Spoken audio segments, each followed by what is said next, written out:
Capítulo 16. Se cenó a escape y la comitiva se acomodó para dormir lo mejor que pudo. La cama era dura, el abrigo poco sólido y la situación muy penosa a 5000 pies sobre el nivel del mar. Sin embargo, en aquella noche, una de las mejores que había pasado desde mucho tiempo, mi sueño fue sumamente pacífico. No soñé siquiera. El día siguiente, a los rayos de un hermoso sol, me despertó un aire muy vivo, que me dejó medio helado.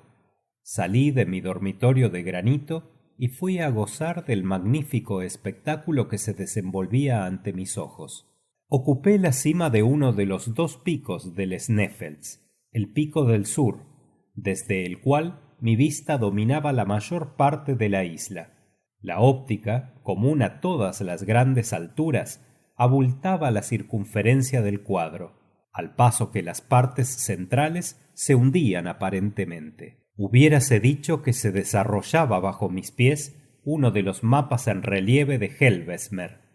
Veía los valles profundos cruzándose en todas direcciones, los precipicios ahondarse como pozos, los lagos convertirse en estanques y los ríos degenerar en arroyos. A mi derecha se sucedían los innumerables ventisqueros y multiplicados picos, entre los cuales había algunos que ostentaban un penacho de humo muy liviano.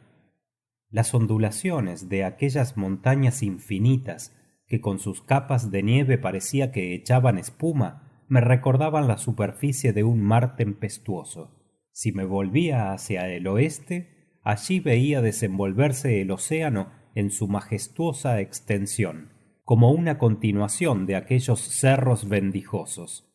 Mi vista apenas distinguía dónde concluía la tierra y dónde empezaban las olas. Me abismé en el éxtasis prestigioso que producen las elevadas cimas, y no sentí ningún vértigo, porque me iba acostumbrando, en fin, a las sublimes contemplaciones. Mis miradas deslumbradas se bañaban en la transparente irradiación de los rayos solares. Olvidaba quién era, dónde estaba, para vivir con la vida de los elfos o de los silfos, imaginarios habitantes de la mitología escandinava. Me embriagaba con la voluptuosidad de las alturas, sin pensar en los abismos en que dentro de poco me sumergiría mi destino. Pero me volvió el sentimiento de la realidad la llegada del profesor y de Hans, que se me unieron en la punta del pico. Mi tío, volviéndose hacia el oeste, me indicó con la mano un ligero vapor, una bruma, una apariencia de tierra que dominaba la línea de las olas. —El Groenland —dijo. —¿El Groenland? —exclamé yo. —Sí, no distamos de él 35 leguas. Y durante los deshielos, los osos blancos llegan a Islandia embarcados en los témpanos del norte. Pero eso importa poco. Nos hallamos en la cima del Sneffels y ahí tienes 2 picos, uno al sur y otro al norte. Hans va a decirnos qué nombre dan los islandeses al que nos sostiene en este momento. Formulada la pregunta, el cazador respondió: Scartaris. Mi tío me dirigió una mirada de triunfo. ¡Al cráter!, dijo. El cráter del Sneffels representaba un cono tumbado. Su abertura tenía media legua de diámetro próximamente, y su profundidad sería de unos 2000 pies. Si estaría imponente un recipiente semejante cuando se llenase de truenos y de llamas. El fondo del embudo no mediría más allá de 500 pies de circunferencia, de suerte que sus pendientes, bastante suaves, permitían llegar fácilmente a su parte inferior. Involuntariamente comparaba este cráter a un trabuco de ancha boca, y la comparación me espantaba. El que se mete en un trabuco, decía yo para mis adentros, cuando puede estar cargado y dispararse al menor choque, es un loco. Pero no podía retroceder. Hans con la mayor indiferencia, se colocó de nuevo al frente de la comitiva. Le seguí sin decir hoste ni moste. Para facilitar el descenso, Hans describía dentro del cono elipses muy prolongadas. Teníamos que andar en medio de rocas eruptivas, de las cuales algunas, desprendidas de sus alvéolos, se precipitaban botando hasta el fondo del abismo.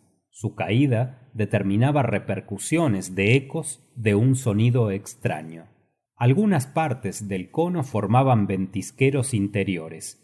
Hans, entonces, no avanzaba sino con la mayor precaución, sondeando el terreno con su bastón de punta de hierro para descubrir las quebrajas. En ciertos pasos dudosos era necesario atarnos todos con una cuerda para que el que tuviese la mala suerte de resbalar o precipitarse de improviso se hallase sostenido por sus compañeros. Esta dependencia recíproca era prudente, pero no excluía todo peligro. Sin embargo, y a pesar también de las dificultades del descenso por pendientes que el guía desconocía, siguió la peregrinación sin más accidente que el extravío de un lío de cuerdas que se escapó de las manos de un islandés y no se detuvo hasta el fondo del abismo. Al mediodía habíamos llegado. Levanté la cabeza y percibí la abertura superior del cono, en que se encerraba como en un marco un pedazo de cielo, de una circunferencia irregularmente reducida, pero casi perfecta. Solo en un punto se destacaba el pico del Scartaris, que se hundía en la inmensidad. En el fondo del cráter se abrían 3 chimeneas por las cuales, en los tiempos de las erupciones de los Sneffels, el foco central arrojaba sus lavas y vapores. Cada chimenea tenía unos 100 pies de diámetro, y estaban abiertas debajo de nosotros. No tuve valor para hundir en ellas mis miradas. El profesor Lidenbrock había examinado rápidamente su disposición y corría jadeante de una a otra, sin dejar de gesticular y de proferir palabras incomprensibles. Hans y sus compañeros, sentados sobre montones de lava, lo miraban y callaban. Era evidente que le creían loco. De repente mi tío lanzó un grito.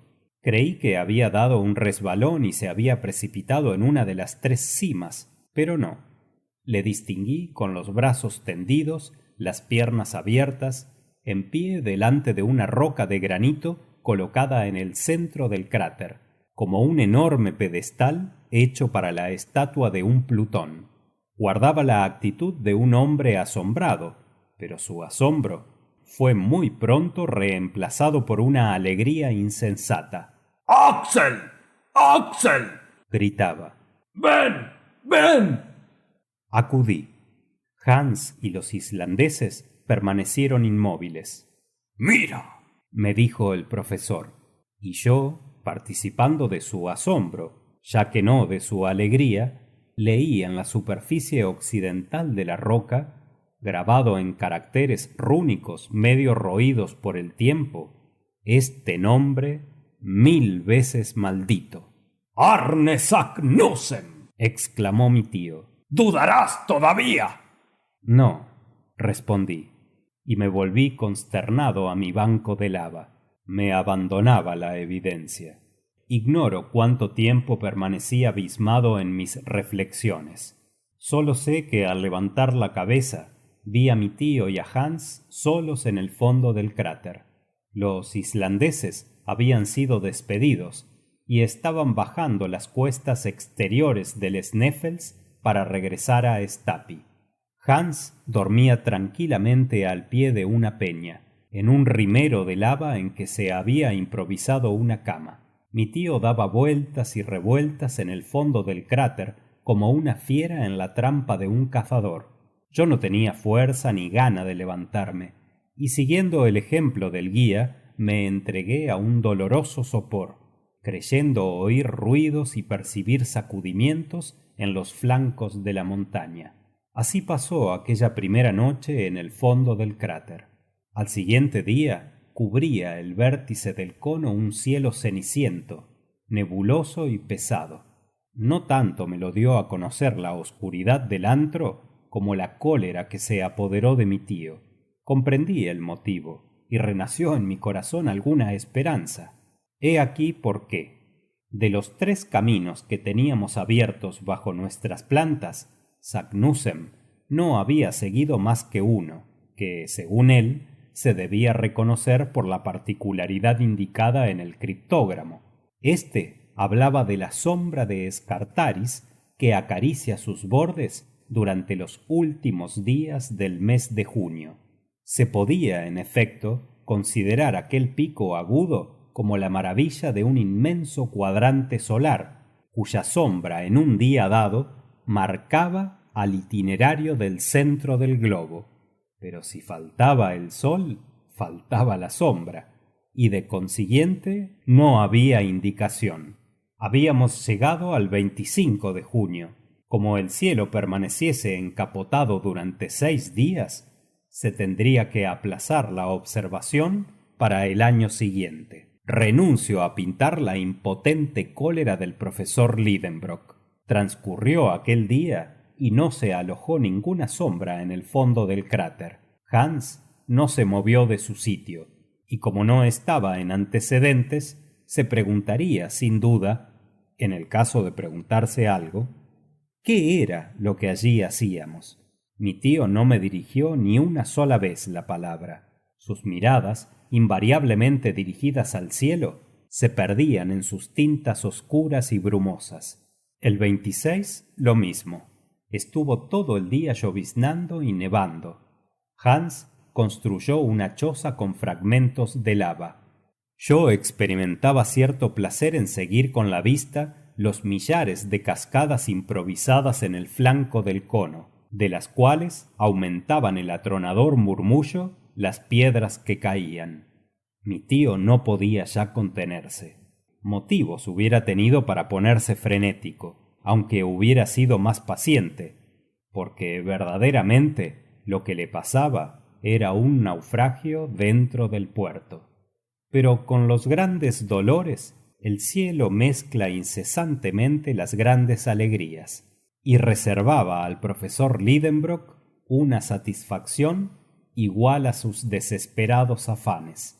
El cielo se presentó también nebuloso al día siguiente, pero el domingo 28 de junio, antepenúltimo día del mes, con la variación de luna vino la variación de tiempo. El sol vertió a torrentes sus rayos dentro del cráter, participando de su luminoso efluvio todas las prominencias, todas las rocas, todas las piedras, todas las asperezas, que proyectaron inmediatamente en el suelo su respectiva sombra. La de Scartaris, que era de todas la más notable, empezó a girar insensiblemente con el astro del día. Mi tío giraba con ella. Al llegar el sol a la mitad de su carrera, la sombra de Scartaris, en un período más corto, lamió nuevamente el borde de la chimenea central. ¡Allí está! ¡Al centro del globo!, añadió en dinamarqués. Yo miré a Hans. Forú, dijo tranquilamente el guía. ¡Adelante!, respondió mi tío. Era la 1:13 de la tarde. Fin del capítulo 16.